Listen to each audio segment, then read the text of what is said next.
how do you reconcile I suppose that's the question, how do you reconcile the prophetic injunction to plant saplings in the middle of the hour with the reality that actually for a lot of Muslims it's very hard.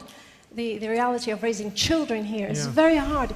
You know, some people can tell us, go back to your own countries. Well, I don't belong anywhere, or I belong as much here as I belong anywhere. And I find it hard. I find the engagement genuinely hard.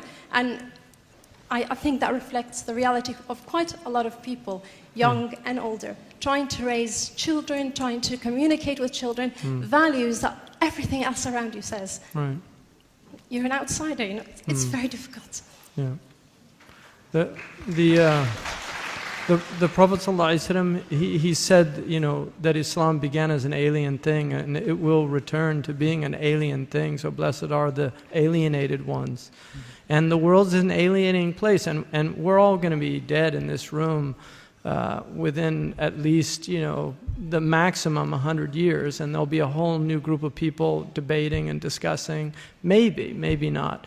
But, you know, it is very difficult. And I was on an airplane in going to Kuwait, and I sat next to Muhammad al-Awadi, who's a famous TV presenter there, very brilliant Kuwaiti guy.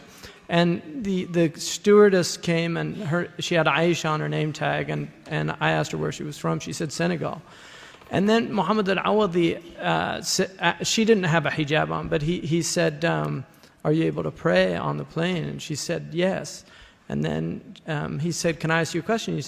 And she said, yes. And he said, how do you feel about serving wine on the plane?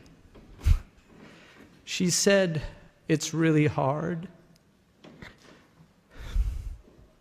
But I always use my left hand. And, you know, I was so moved by that